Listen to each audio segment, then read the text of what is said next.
We come today to symbols 10. Symbols 10.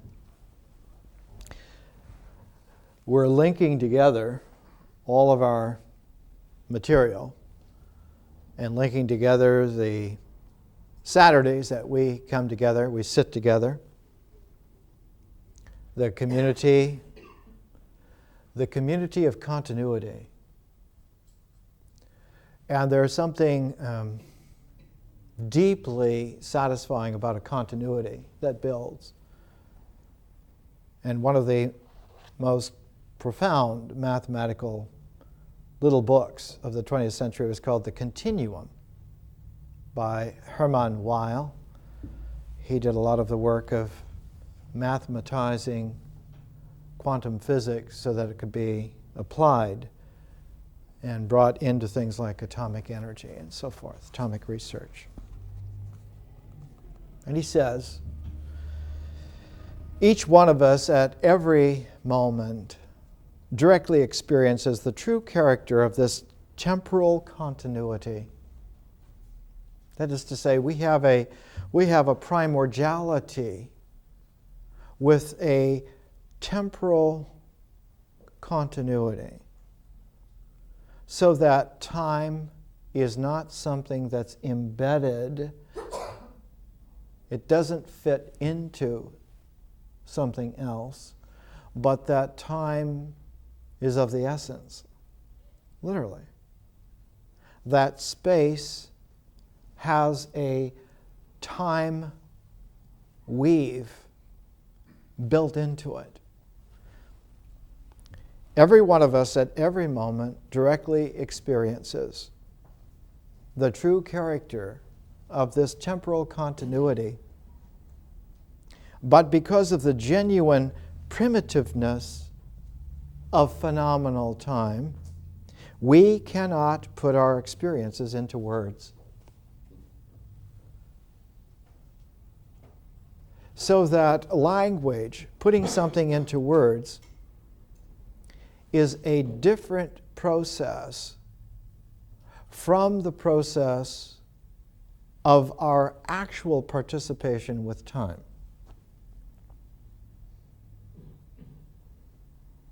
Which means that our existence, our physical existence, because of cells, because of molecules, because of atoms, on all those existential dimensions of structure,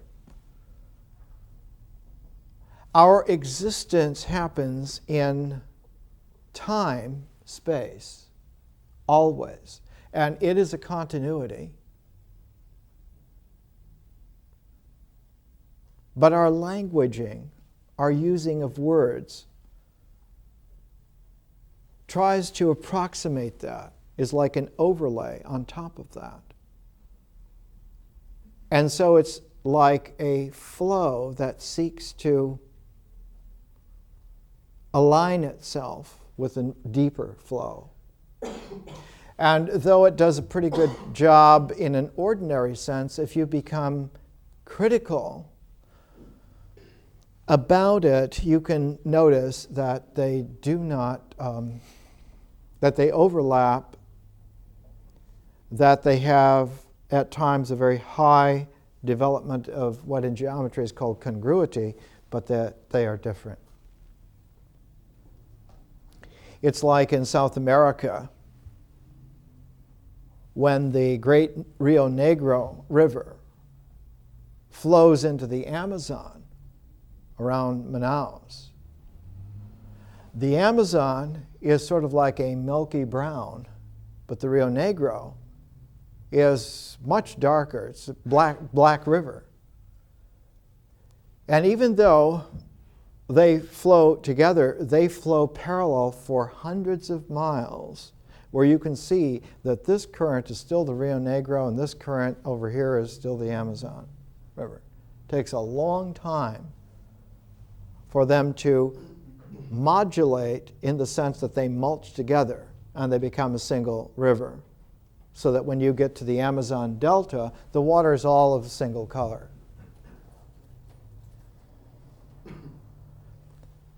the flow process of language is very similar to the flow process of nature, but they are different. They overlay, and with someone like Plato, he came at a time where this was a crisis for people, because they had come to experience such a quick growth, such a quick maturity away from the original quality of their life, a life based on the animals, a life based on the villages, rural life that had its own mysteries, festivals of celebration of being immersed in nature, the Eleusinian Mysteries, and many others. And within the space of a few generations, they had gone into new territory where they were so abstract that they were trying to find their sense of order, their sense of person, in terms of an enormously sophisticated building like the Parthenon, rather than with the village festivals at harvest time. And they found, at Plato's time, the generation just before him, found that there was something radically peculiar about us, that we seem to settle for appearances, and that we do not further our inquiry about what is real.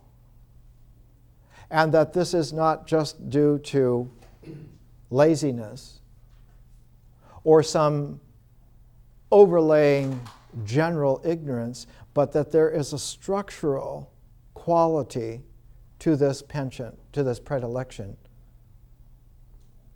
And that the mind, when it begins to think clearer and clearer, and begins to order itself, and begins to array its understanding by symbols, it has a tendency to abstractly take that symbolic ordering as more real and more fundamental than the world of experience of myth. And it runs into a double problem. The mind at that juncture runs into a double problem. One is that it begins to be so abstract from nature that it considers natural things as sort of not real and also unclean.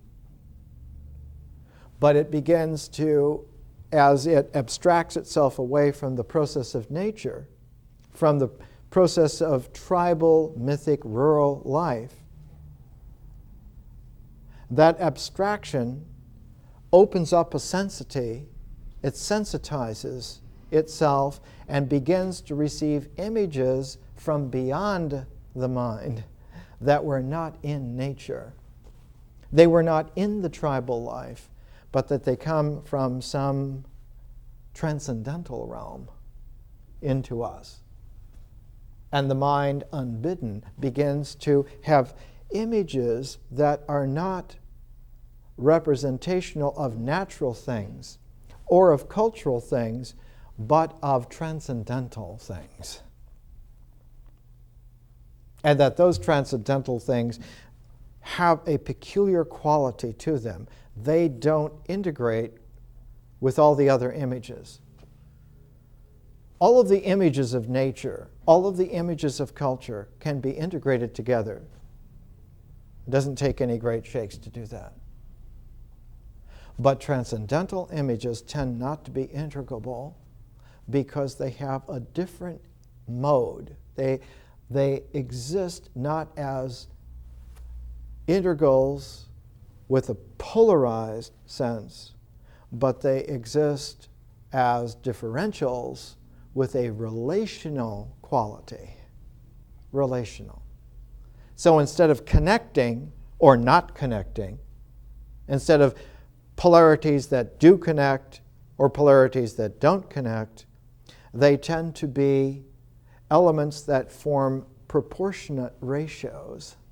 And so the mind that gains a proportional ratioed set of images is called the rational mind. Rational because it's intellectual, it's intelligible, and its images are in proportion, they're ratioed, and therefore one learns to geometrize about structure rather than to categorize about structure. And the crisis came because there was such a quick, radical change in personality. Sometimes it happened within the single generation, and the generation that it hit the hardest was the generation of Socrates. Plato was 28 when Socrates was killed. The state killed him. And when Socrates was born, he was born the same year that the historical Buddha died.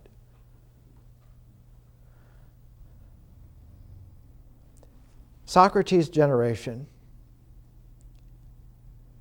it's difficult for us to appreciate what a catastrophe that generation suffered. A catastrophe of a leap of mind into an ability to be so visionarily rational that they began to suspect that normal human life was crazy, was insane, because the difference was so great. Someone who tuned themselves to the rational looked upon the irrational populations as almost animal-like. And this was a fearful thing, because it wasn't just that those are animals, closer to animals than to us, but that aspects of ourselves were also closer to animals, and so they were trying to get rid of, to blot out, to filter out the animal bases of their own lives, meaning their bodies. And so the mind became a super critical schoolmaster to discipline the body to behave and be rational. But bodies are not rational, they're natural. Bodies, to be healthful, must live in a natural flow, and communities, in order to be at home in nature, must also have that kind of flow. And so you had a crisis of consciousness. And the best way to exemplify it is by coming back for a moment to our other figure that we're pairing with Plato, because our education is not about the Greeks. It's not about anybody in particular, it's about us and our possibilities, and what's being delivered is something that has never been taught before on this planet. But in order to get there, we have to appreciate things that happened historically to our kind all over the planet, and that there were different takes on these things, and that they have all come together, not like the Rio Negro and the Amazon. The 20th century was not at all that kind of confluence, but it was like a forced introjective implosion. It's the principle of the atomic bomb. In order to make an atomic bomb, you have to have a sphere of explosive material that converges instantaneously to a center point so that the pressure and the compression is enough to set off an atomic chain reaction. And then it blows back out. In the 20th century, our species, mankind, Homo sapiens, suffered an atomic explosion of character, and it blew itself out, so that there are no working remains left of it. The only possibility is to use the new vibrations of the explosion and reconstruct something new. Or not reconstruct, but to create again. New personalities, new character, new civilization that can work under these conditions. Because the natural basis of man was destroyed in the 20th century permanently. It'll never come back the way it was. You cannot go home again. But the good news is that our kind has always survived the catastrophes and come out of the cataclysms better off. And so we have a real promise, not just a hope. We're not crossing fingers this time. We're getting to work, and a better world is coming. But paired with Plato, we have Yeats, and I want to read two poems by Yeats, one when he was a young man and one when he was a mature man, because you can hear in the difference between these two poems the crisis of consciousness that happened in Plato's time. And then you can see why the dialogue, the Timaeus, is one of the primal documents in world history. The first poem by Yeats is when he was a young man. It's called The Lake Isle of Innisfree.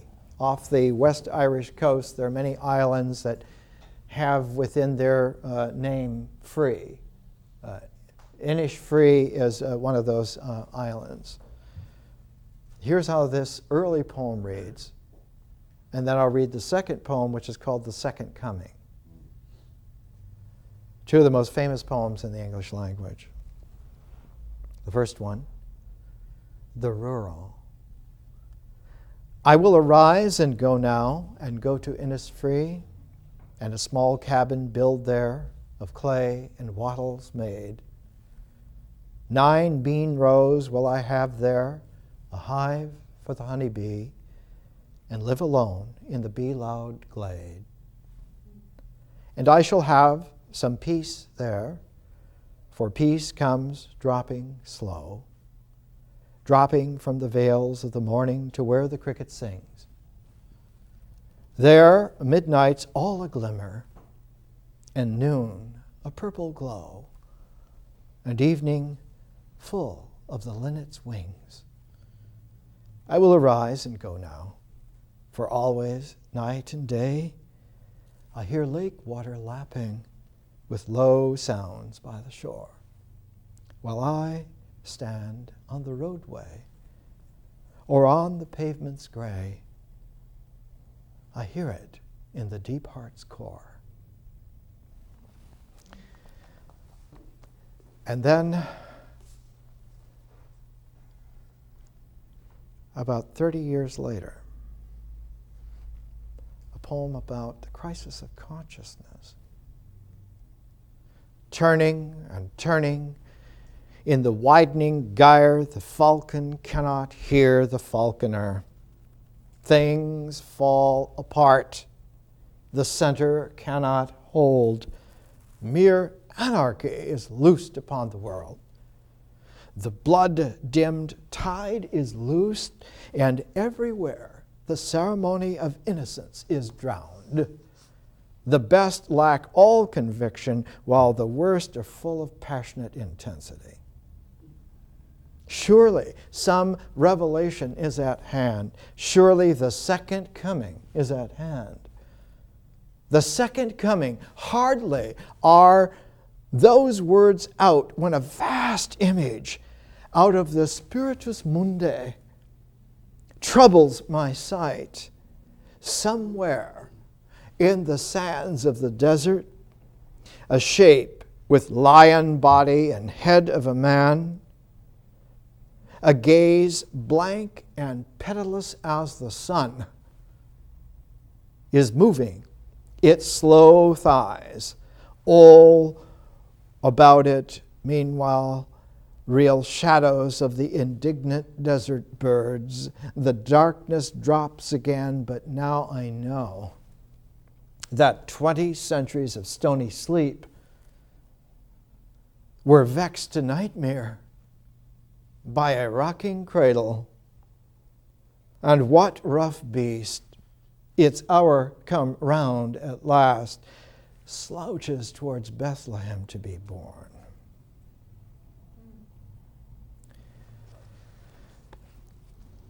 This happened to the classical Greeks in the generation of Socrates. Their beautiful Zorba the Greek, dancing loveliness of being in nature suddenly was naive bumpkins parading in a ridiculous way. And yet those who were able to see natural life now as ridiculous also saw cultural life as a sham because it was not real. It was only a superficiality made out of guessing at these natural dregs, trying to piece something together, and all of it, nature and culture, nature and myth, were ready to be sacrificed. Like Abraham ready to sacrifice his own son. Why?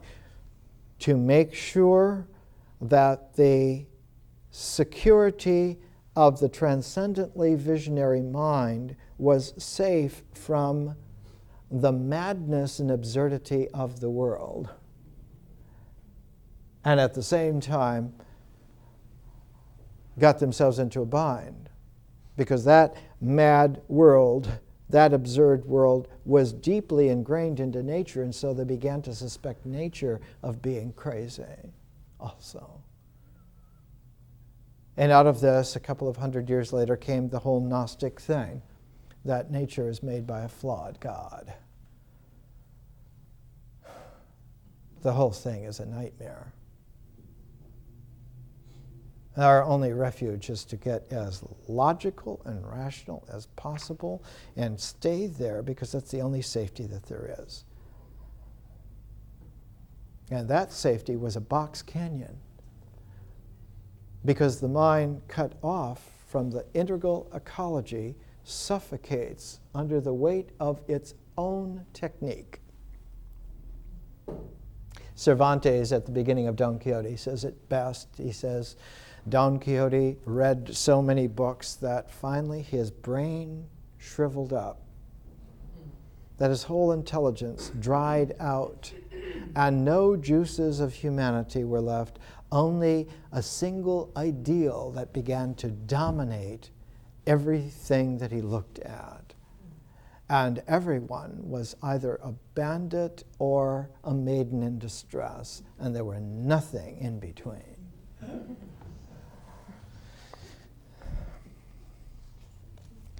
The whole foundation of the civilization of the classical Greeks had been based just 100 years before on a couple of individuals who arranged the village life in a structure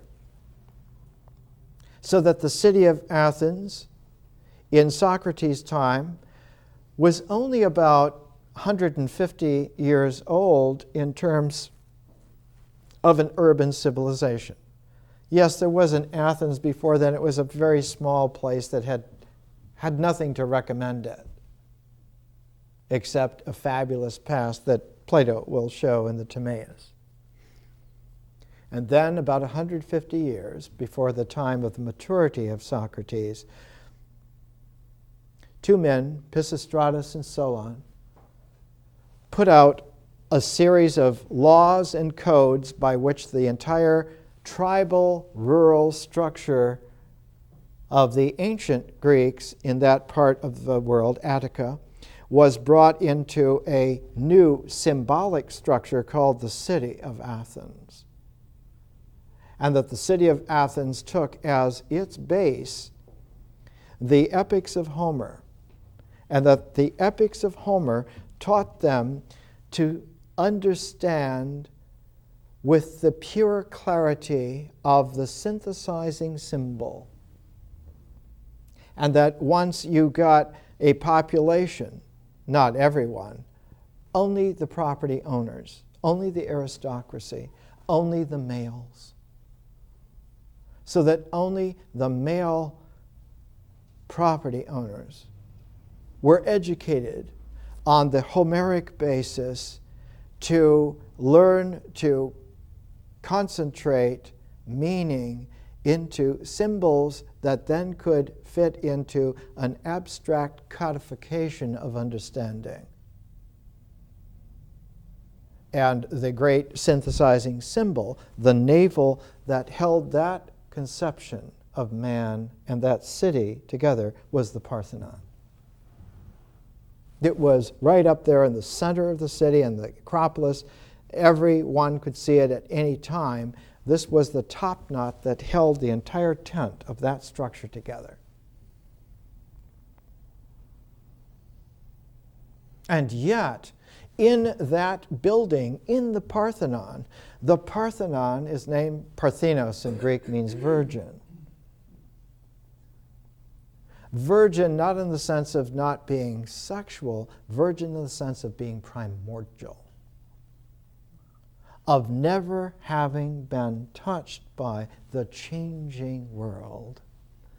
That Athena was the virgin not on sexual terms, but on primordiality.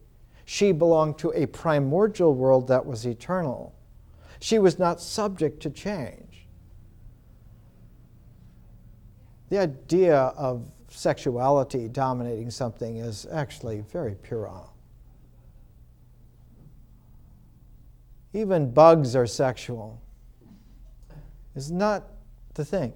But the primordiality of what is real, that is serious. That's a very serious thing. Athena belonged to the Homeric order of the Olympian gods, and they were eternal forms. And it was that eternal form, that eternal net, that was the model for how man could understand the structure of how reality worked. But the Homeric base was on the basis of a humanity that was able to focus onto natural symbols, whereas the restructuring by Solon especially, the Code of Solon, the laws of Athens, while they used Homer to educate children, when those young men got to a certain age, they were shown how that was only a child's view of the world, and now you had to mature because you were going to wield real power, and the real power was not in the myths, but in the politics. That the political abstraction into symbols that were not mythic, but symbols that were based upon the mind's ability to abstract.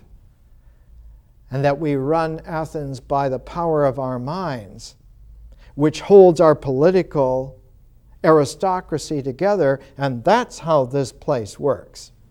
It's called realpolitik. Realpolitik is who owns, who has the money, who does the pushing. And yet, the more that that took hold in a quick way, the more that it started to occur involuntarily to many of these young men, was that they were starting to get images that weren't folded into the code of the political structure. And they wondered, where does this come from? Transcendental imaged symbols were beginning to impinge on their minds from elsewhere. They were like conscious dreams that you can't turn off. And that's when Socrates came into play, saying that this is a clue for us. That the mind is like a portal, and it not only receives images from nature and from culture, but it receives images from beyond.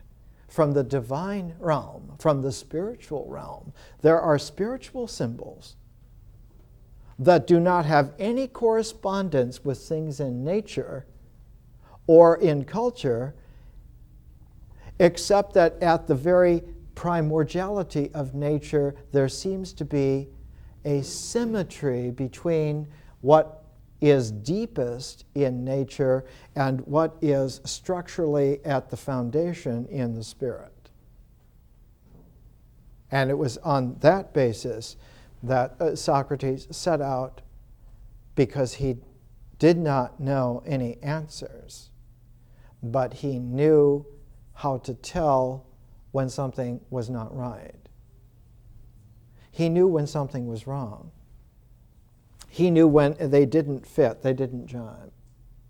When there was a confusion in someone's mind because they were talking about rational things, but on the basis of coming out of myth, of coming out of culture, out of coming from a naive sense of nature. And he knew, because he practiced and he did it for year upon year upon year, he would talk to people and he learned the techniques of bringing out, by relentless questioning, that they really didn't know what they were talking about. That what they were talking about was guesswork on the basis of culture, or it was an overlay on a mystery of nature which was much deeper than they had supposed. And it was finally because of this that Socrates was ordered to be put to death by the ruling aristocratic council of Athens. The tyrant Council of 30 condemned him to death. And the charge, he was teaching young men not to believe in the gods of the state. Real serious radical challenge. But when we come to Homer for a moment, we come to the primordial basis of the Athenian urban civilization, of its culture. It is based on Homer. Homer's Iliad and the Odyssey. The Iliad is the epic of the masculine. The Odyssey is the epic of the feminine. In Homer, the masculine, the sense of the masculine is conflict. The greatest masculine energy is war. Conflict raised to the level, what in the film that was made on Patton, George S. Patton. Francis Coppola did this screenplay, and he has Patton in there at the one part of the film. He's watching the American Third Army just racing with all of its tanks along the road, and he stands back and he says, "God, I love it. Compared to war, every other aspect of man dwarfs." So that in the Iliad, it's about the masculine sense of conflict, of confrontation, of making polarities come into their smashingness, because it's out of that tension, out of that energy, that the masculine then knows what to do. And that is to take control, to possess command, or to be in a hierarchy where those who are in command are clearly stronger than you, clearly better than you. And it isn't just the guy who can clean out the bar, sometimes the guy who owns the bar. But the feminine epic, the Odyssey, is completely different, because the feminine is not about conflict, it's about relationality. It's about incorporation. It's about coming together in a way that something interesting is brought out of the coming together. And so the Odyssey was different from the Iliad, and it was the Iliad that was used primordially in the Solon Athens education. The Iliad about confrontation. And the thing about the Iliad is there was an English professor named Wade Geary, hyphenated name, who one time did a diagram of the structure of the Iliad. The beginning of the Iliad is linked to the very end of the Iliad.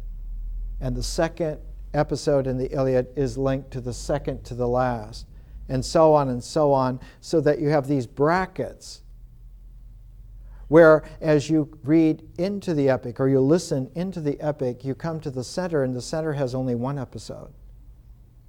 But the episode just before it occurs, the rest of it occurs just after it. So that you have a series of polarity brackets that focus on a single episode. In the single episode at the center of the Iliad is the death of Patroclus. He's killed by Hector, the great warrior prince of the city of Troy. And he's killed because he, from youth, learned to fight alongside of his friend Achilles. They learned to fight as a pair, as a team, and they were always watching each other's flank. And two great fighters, if they're watching each other's flank, can go through a population of foes like a knife goes through butter. It doesn't matter how many there are. If you're in shape, you can clean out, because they cannot get at either of you. There's a great example of that in the magnificent Western Shane, where Alan Ladd, playing Shane, fights alongside Van Heflin, who's the rancher, the farmer who will not give up. And they take on the whole room full of guys and beat them. At the center of the Iliad, Patroclus is killed because Achilles is pouting and is not on the battlefield that day. His latest girlfriend, Briseis, has been commandeered by Agamemnon, the leader of the expedition. He says, "You took my favorite girl? Well then, God damn you, I won't fight today." And because of that, his best friend is killed. And so he comes out savage in the second half of the Iliad. And it's the savage wrath of Achilles. If you're going to kill my friend, then all of you are going to die. And the first one that's going to die is Hector. And of course, Achilles doesn't just kill him, but he mauls the body because he drags it behind his chariot 3 times around the whole circumference. It was about a 45-acre city, and so it was a big circumference. So all afternoon he dragged the body on the stones just to show them, if you mess with me, I will not just kill you, I will brutalize your hero to nothing. Homer wrote the Odyssey as a way to take that and enfold it into a way to come back home once men have gotten to that alienated, murdering quality of their masculinity. What do you do with a killer? You have to find some way to bring them back home so that they can live in their life again. I remember in the late 60s in Berkeley, where we were counseling returning Vietnam vets, 67, 68. The returning vets were 19 years old. They'd been drafted at 18, sent over and learned to kill men, women, children, animals, everything, and came back and were supposed to go back into nice little Wisconsin small-town lives. They were haunted by the fact that they had become killers. They liked killing. Their whole masculinity was based on they can ruin you, man. And then they would break down to tears and weep uncontrollably. And counseling them year after year and seeing how this works is not a question of manhood, it's a question of masculine tyranny on a structural level, because that's all that you brought into play. You didn't bring any femininity into play at all. So that the Odyssey was a way of bringing it back. And here, in the Odyssey, the moment where Odysseus is being brought into play is when his wife Penelope comes down at the very end to see whether she will accept him again or not. Here's how it reads.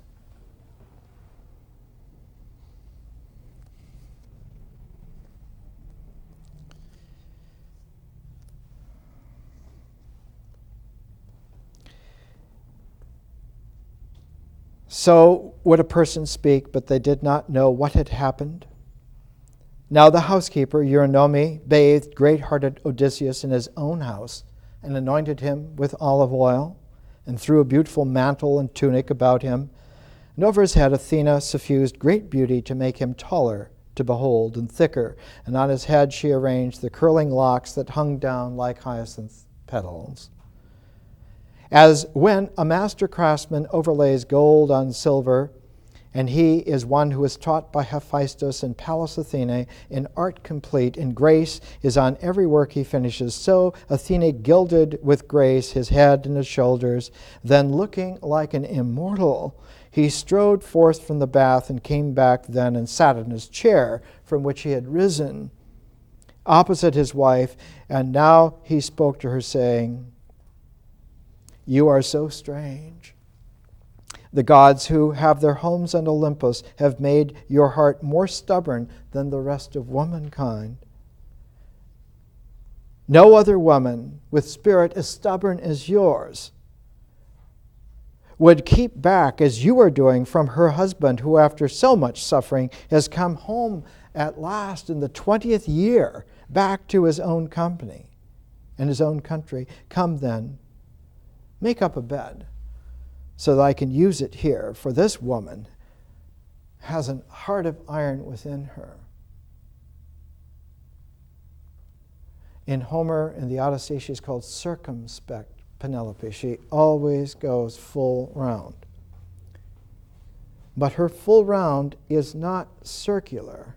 Her full round always is to change one particular thread of the woof, so that when she comes back through it, she comes back on another level. She's circumspect in that way. And as soon as she hears that he will sleep in a different bed from her tonight, she gets a glimpse that there's a test. There's an alchemical test of relationality here, because she knows that the synthesizing symbol for the Odysseus that she married was that bed, their marriage bed. So she says to the servants, "Fine, move his marriage bed out into the hallway."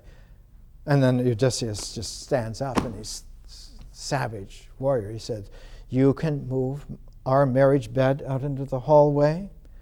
I, who was a young man, took a living olive tree and fashioned it as the center post for one of the posts of our bed, so that our bed was rooted in the very ground where it grew since we were children. Has someone cut the goddamn tree down so that the bed can be moved?" And she knows that it's him. She knows that he has still prized what made their relationality real. Let's take a break. Masculine, feminine, conflict, relationality, Athena. Athena is a warrior, feminine. The goddess of wisdom is armed, and she can fight. She wears a helmet. She has her spear. And I don't know if they brought it out, but if you ever go to the Getty and see the 5th century BC statue of Athena that they have, full size, and you walk around and you look on the inside of her shield. On the inside of her shield is a python curled in an infinity sign, and that's how she holds her shield. And if you can't hold your shield with a python and an infinity sign, then you're not going to stand a chance of understanding how Athena fights. Wisdom is not a milquetoast, sentimental niceness. There's nothing nice about it. It is penetrative. it goes beyond. And so Athena is famous, like Aphrodite was famous for her smile. Athena is famous for her eyes that are so evenly balanced in their gazing that they look into the infinity of the horizon. So that the way of wisdom was feminine. Sophia in Greek is wisdom is feminine. So too in Hebrew, chokmah is feminine. But it's an armed femininity, so that it can interface with the masculine. When you see that great Renaissance painting by Botticelli of Venus and Mars is asleep, and she is watching him sleep after their union. The great Renaissance Platonism is there, because invisibly there, choreographing the entire thing, is neither Venus, neither Aphrodite, nor Mars, nor Ares, but Athena. Wisdom is choreographing by making a set out of the masculine and feminine together, so that what one has is the wholeness. And the resonance of wisdom has a sphericality to it, so that instead of getting a geometricity in the structure of your mind, you get a trigonometric functioning in consciousness, so that consciousness is distinctly different from the mind. The mind of a woman will be relational. The mind of a man will be polarized, confrontational. But consciousness in both men and women is of wisdom. It's different. So in Plato's day, his teacher, Socrates, was teaching how you cannot go back to the rural hominess anymore, nor can you go on to the purely abstract disciplines of thinking that you're an expert and that you know. Those are the sophists. Those are the teachers that teach you how to think clearly in the mind without the interference of the world. There's something else at play there, but that you have to exhaust, not so much to purify, but you have to disclose to yourself that any particular pro or con about any issue, masculine or feminine, can be exhausted in that it leads to a finite understanding.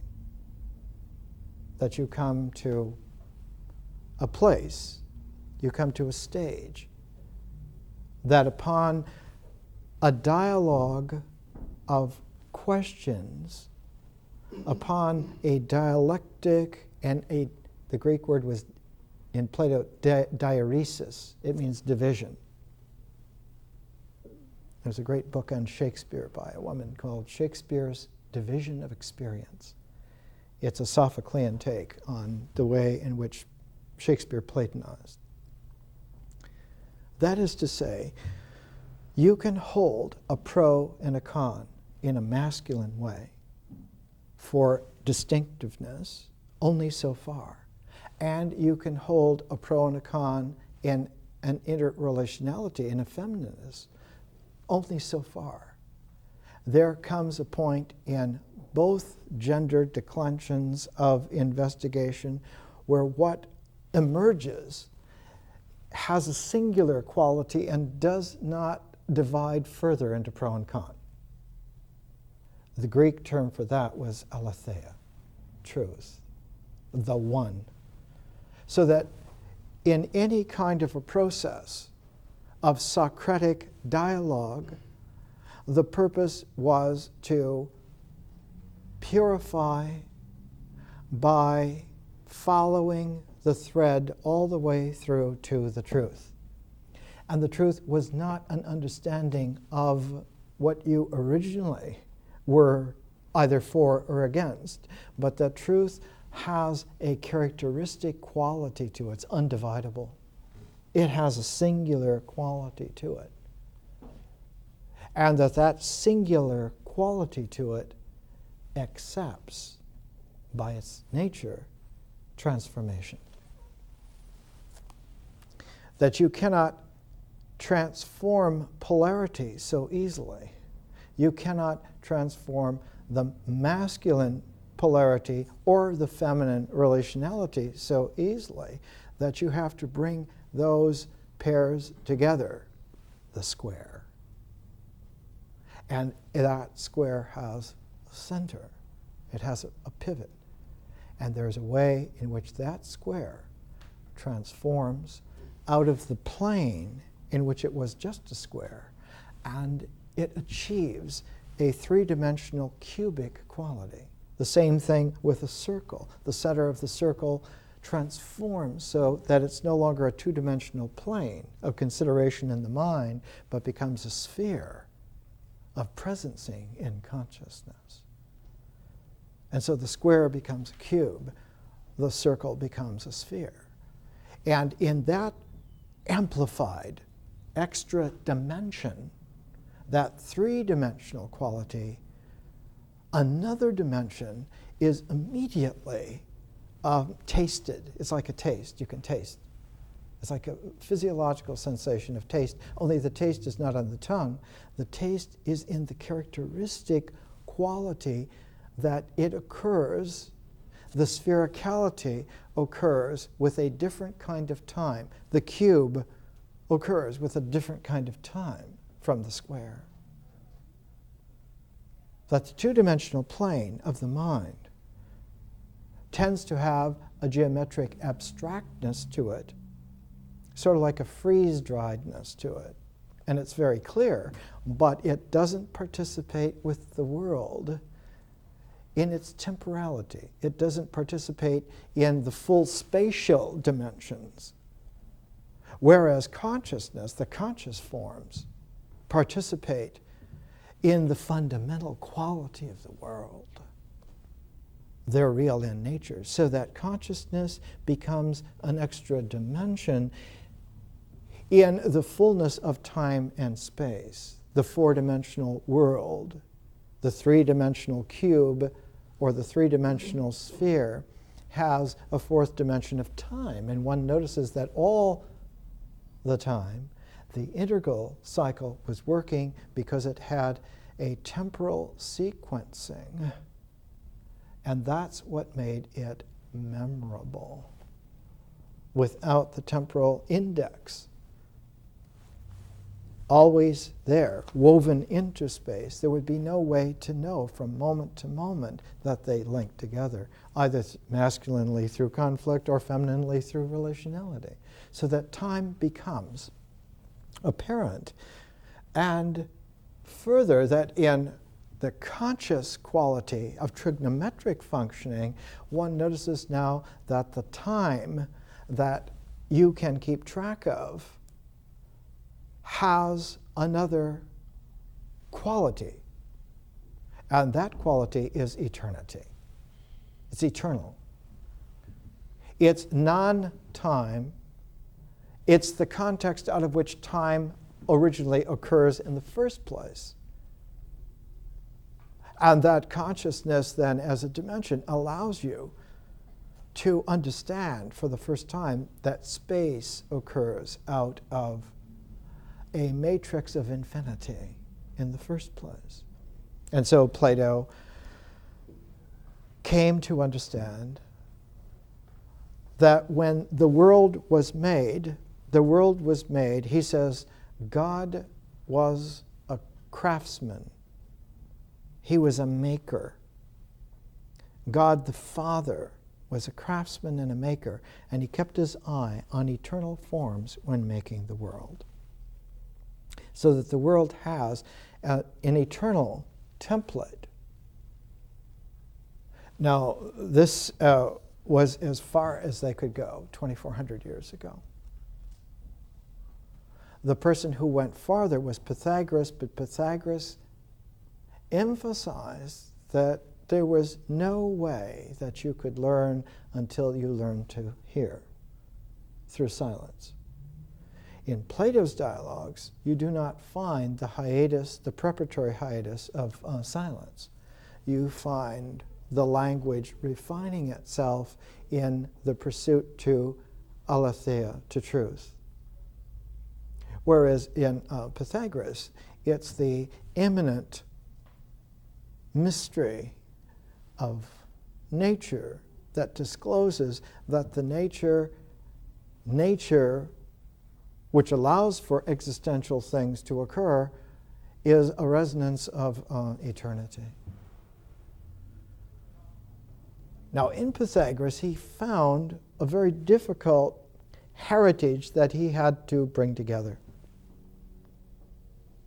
In one sense, he had studied for 11 years in Persia, and he had learned not the original complementarity of Zarathustra, but he had learned the mediated polarity of the Zoroastrians, where there are two eternally warring principles.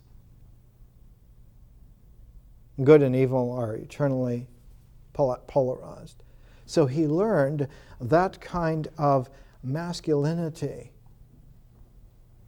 in his teaching. And he tried to weave it in with his Egyptian understanding. And the Egyptian understanding was likewise masculine. The Egyptian wisdom tradition has very little femininity in it. Later on, the Persian tradition became feminine because of the resonance of the true Gathas of Zarathustra, which again are very, very inclusive. But Pythagoras had a difficulty because he learned the Egyptian and the Persian masculine versions, and it wasn't until he put it into practice that he realized that a single teaching scenario between men alone was not going to deliver wisdom.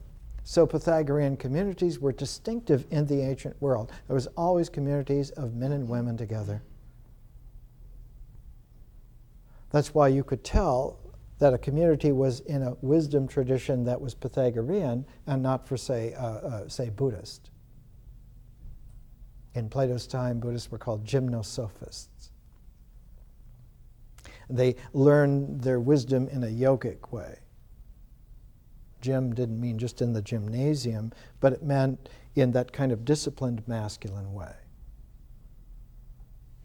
So that the Buddhist tradition at that time was purely a masculine discipline, whereas the Pythagorean tradition was purely masculine and feminine together, because only then did you get the spherical wholeness of humanity.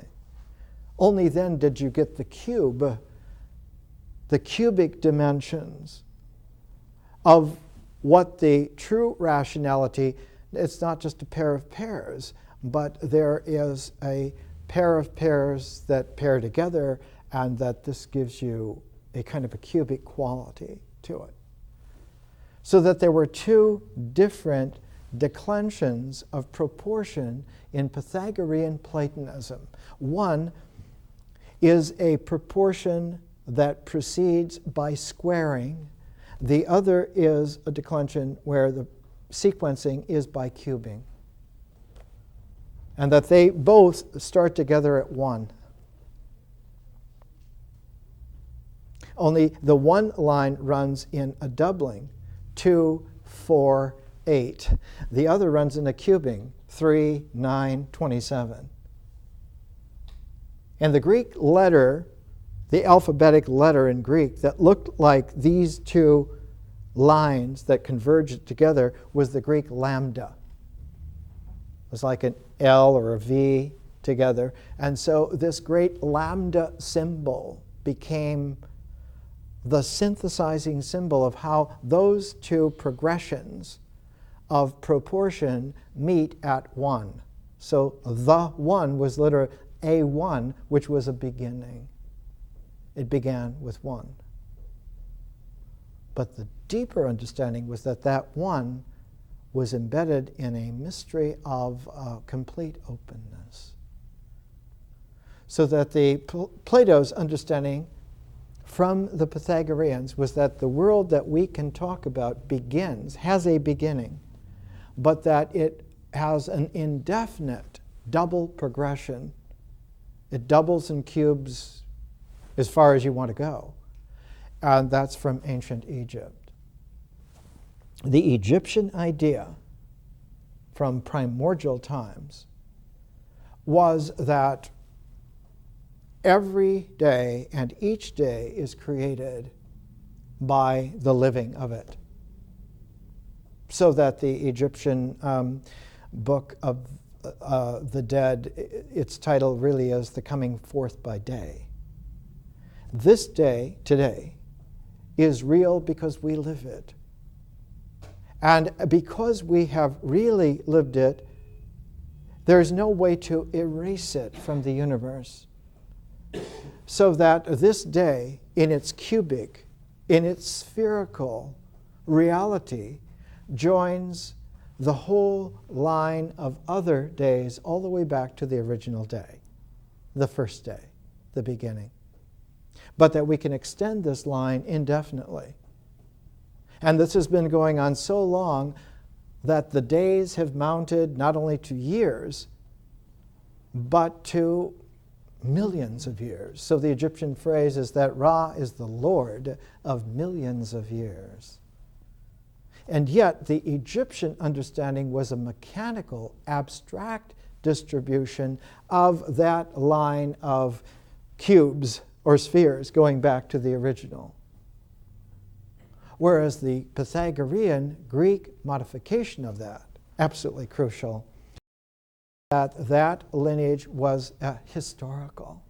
It had a historical development. It wasn't mechanically distributed. Not each day was the same as every other day, but that there were historical figures that changed, and that this day was a part of a scenario that was unfolding. And so there was a movement called history, and not just the abstract distribution of days. So that the Lord was not the Lord of millions of years, so much that the Lord was the God of history. And because in that cycle of history, the future shape that was being unveiled now meant that wisdom had a prophetic quality of not guesswork, but of knowing what is the pattern that's being formed now, and what does that look like when it's finished. And so there came to be men and women in the Pythagorean communities who got very good at being able to see what is emerging out of history and following that.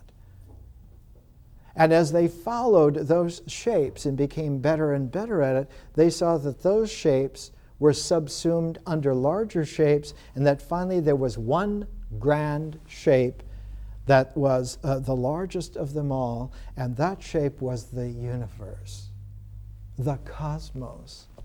And that what was really taking shape on the largest level was the cosmos. The cosmos was coming into form.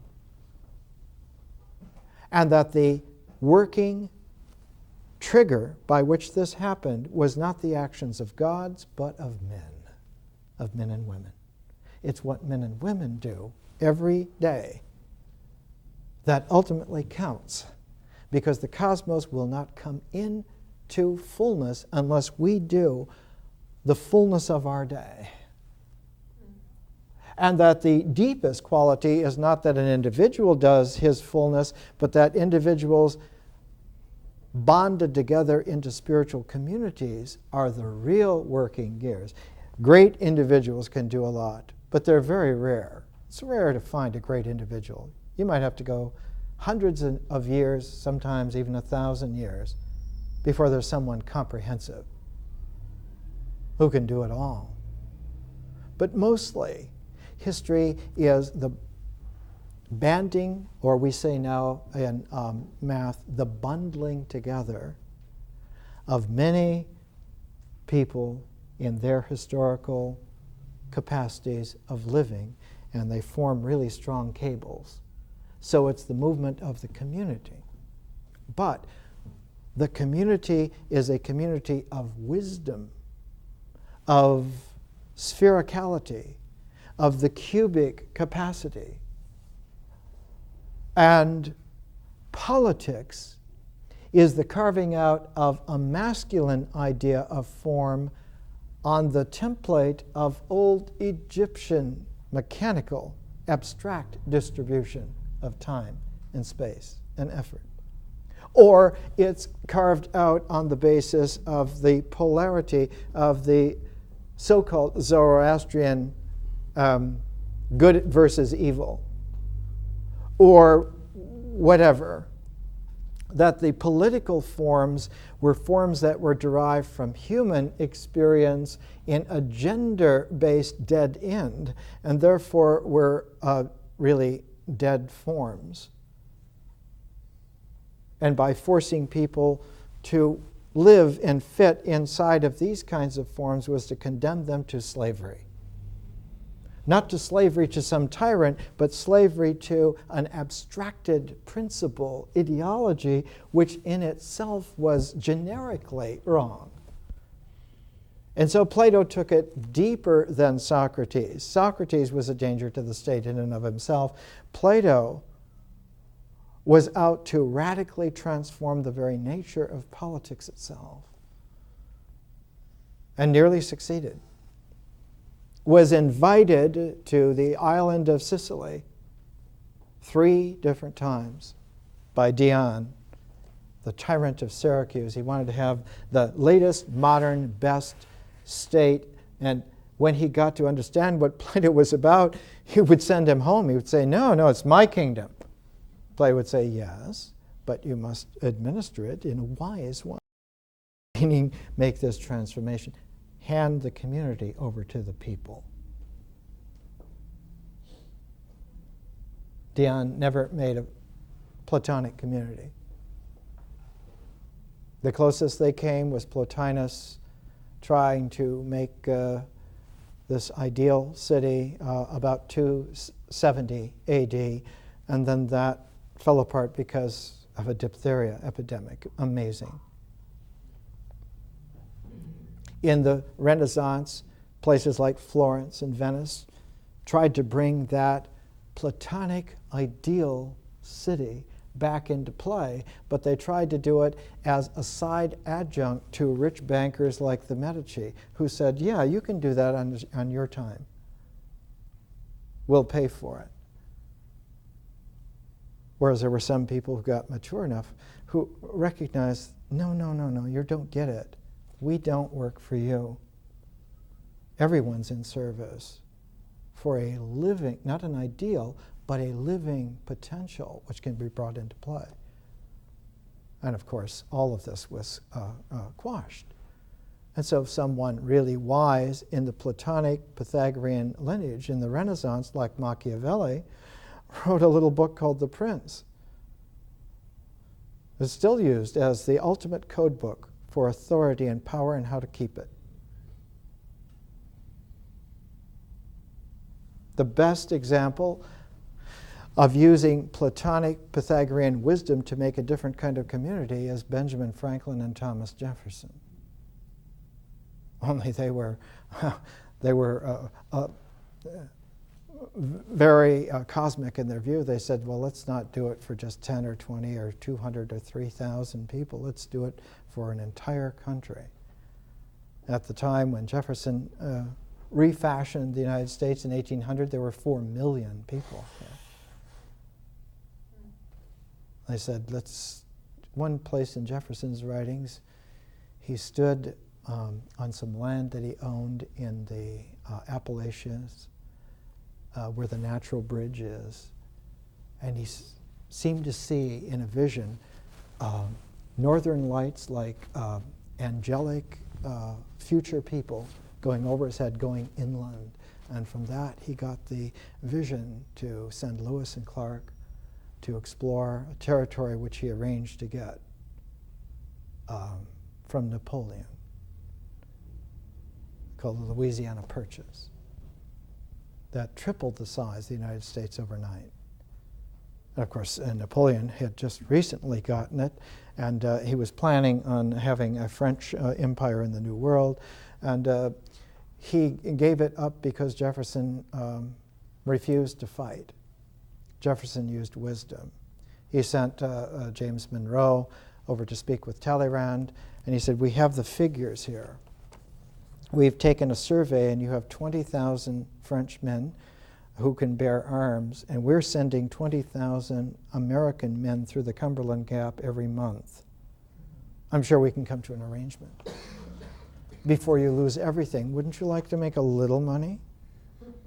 And of course, they sold Louisiana for, I don't know, 2 sous per acre, or whatever it was. It was nothing. And this quality of making a community of men and women who do not dovetail together on the basis of polarity, who do not relate together on the basis of just pure relationality, but who are able together to add a conscious dimension to time-space itself, so that the community is a spiritual community, not because they're good or nice or because they pray every 7th day, but because the whole fabric of time-space is spiritually vivified. That's a totally different thing. It's a totally different, radical thing. Plato's Timaeus is about why this would work. It works because the cosmos is such a structure, is such a form in itself. And so what we're doing is we're going to make a human community that can grow to any size, any application, that is in harmony with the actual cosmos.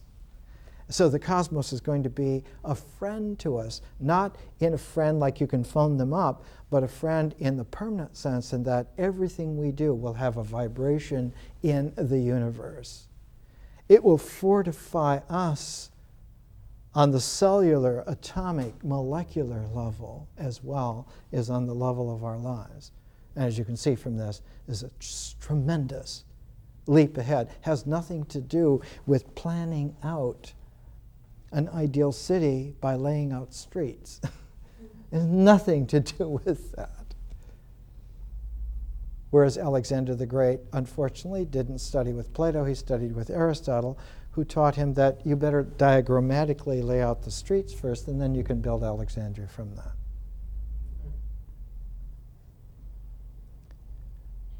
Washington, D.C. was originally laid out that way, too, in that nice pattern. And they were fancy. They turned the square so that it was like a diamond vis-a-vis the Potomac. And it's all laid out that way. And one reason that Washington, D.C. doesn't work is that its whole foundational basis is on something that was out of date 2,400 years ago. And they didn't listen to the people who were in the House at the time, Jefferson and Madison. Mr. Jefferson. This quality of the Timaeus is also fortified because it was the only dialogue of Plato's that survived all the time. It's never been out of print. All of the other dialogues of Plato were lost for many hundreds of years. They used to call it the Dark Ages because there were no dialogues of Plato except the Timaeus available. Not the full Timaeus, the first 53 parts. And also, in the Timaeus, linked with it, to show what the ultimate planned city ends in self-destruct, the myth of Atlantis was included. So the Timaeus has the myth of Atlantis woven into it as a contrast. That if you want a diagram of authority and power on a purely masculine, abstracted, mental picture, you will never do it better than the Atlanteans did it. And they lost out to The ancient Greeks, ancient being Critias, one of the men in the dialogue, the Timaeus, Critias, who was the grandfather of Plato's mother. And Critias learned from his grandfather, also named Critias, who heard it from Solon himself, that the Egyptians told Solon in 600 BC, 225 years before Plato wrote the dialogue. He's bringing this back into play. He says, my great-grandfather heard it from his grandfather, who heard it from Solon, that the Egyptians told him, you Greeks now are nothing but children. You believe in children's stories. Your whole radical politics, your whole radical abstracted logic, the cosmology sandwiched in between these two powerful disciplines of the mind are not historical at all. That, for instance, you remember only one flood when there have been many floods. If you keep history long enough, you see that there are whole cycles, and not just floods by water, but floods by fire, cataclysmic fires. And the cataclysm of fire strikes from on top, and so that the mountains and the raised areas of the earth are singed and everyone dies, and only those who are near the water survive. And yet when the floods come, those who are near the water all die, and only those on the mountaintops survive. And that the Egyptians told Solon, our tradition was founded 8,000 years ago. But your tradition is older than ours by 1,000 years. Your tradition, which you know nothing about, was founded 9,000 years ago. Makes it 9,600 BC. 11,600 years ago, which is about the time when the last ice age was far enough melted that there was, as Sir Kenneth Clark said in his Civilization series, sometimes there are eras when the world seems warmer and more friendly, and it's a springtime, and anyone can make something new then. The world itself is fertile. Because the feminine is always linked to the landscape, to the land, or the seascape. That it is the undulating land that makes the context of nature the ultimate natural context. And that as long as there's a relationship to that, there is the possibility for relationalities to go all the way back into the primordiality of nature. One can go all the way back. Can go all the way back, not to just a gender femininity, but to a primordiality of the feminine. That is, beingness that is fertile, that the new can come out of. Children can come out. Birth can happen. And that the lady of wild things is wild indeed and honorable, but she also has the capacity to be fertile. And if necessary, life can begin again from there. This quality infuses Plato's Timaeus. He wrote it when he was in his early 40s. The Greeks at that time used to say that a man reached his beginning of maturity at 40. And Plato says several times in his dialogues, a masculine mind is so distorted by the traditional ways of growing up that until he's 30, he's not even able to learn anything. He has to have 30 years of experience before you can tell him, you're going to have to forget a lot. You're going to have to relearn a lot. And you're going to have to learn a lot. And when you add those three together, that's 110% of what you know. And that it takes a while for that refashioning of a man to happen, because it isn't a matter of just changing. If you just change, you stay on the circuit. And you go round and round. And they think, oh, because they have changed, that they're different, where they're just another place on the circle. The wheel of life. The wheel of life is not life-giving. If you look at the Vajrayana wheel of life, it is held by a demon. With little fangs, little Dracula fangs, and long Fu Manchu fingernails. Oh, so you've mastered the wheel of life. Well, welcome to hell. And there's so many teachers out there pretending that they're spiritual.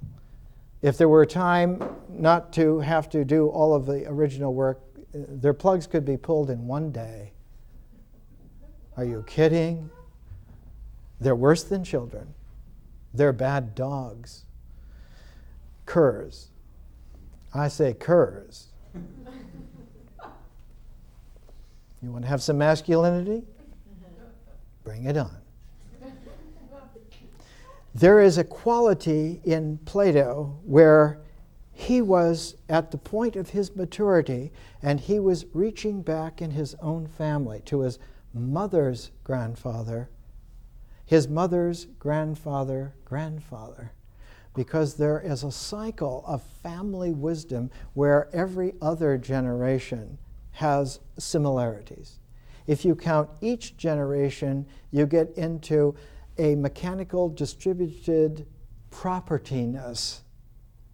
What am I going to inherit from my father? What did he inherit from his father? Whereas the grandparenting has a different quality to it. It's not what you inherit from the world, it's the stories that they tell you. It's the spiritual experience and depth of humanity that they pass on to you. So that grandfathering or grandmothering is an ancient land-form mysticism. Not a mysticism even, a mysteriousness. Because it's the grandparents who take you by the conscious hand and guide you through a life path that goes into that five-dimensional time-space consciousness. They're interested in seeing you blossom completely, including the visionary realms of consciousness. But one thing that grandfathering and grandmothering cannot do, they cannot initiate you into an even stronger differential process called history. For that, you need an education. That the deepest that family wisdom patterns can go on this or any planet is in that grandfathering visionary quality. And what can come out of that is the person, the art of the person. But what never comes out of that, because it cannot, is history or science. History and science are further differential reaches, and they require an education. And that education cannot be purely about history and science, but has to start all the way back in the mystery of nature. Otherwise, it doesn't hold with the reality of how we actually live and get here and get prepared so that we're ready for a historical process and a real scientific cosmos. That's what this education is. It was not possible 2,400 years ago to deliver this. Plotinus was as close as you could come in the ancient world, and even then it was problematical, pretty far. Even in Jefferson and Franklin's time, it was very problematical. The depth of the bad habits of mythologized history are deeper than the grain in the wood. They're like the grain in the molecular structure of the being. The problem was not just ignorance because one didn't know mentally, or ignorance because you were provincial and the cultural thing didn't happen, but it goes all the way back in a true version of what the Gnostics saw. It's in the structure of matter itself that the limitation is. Because you have to be able to transform the body as well as the mind to get the spirit. And if the body isn't transformed also, it's going to become so much excess baggage for the doctrinaire mind, and it's easy to flick bodies off into death by a doctrinaire ideology that considers itself superior. That's what the Third Reich was all about. Their list of exclusion was going to grow and grow and grow. The old saying was, everyone is superfluous except you and me, and I have doubts about you. More next week.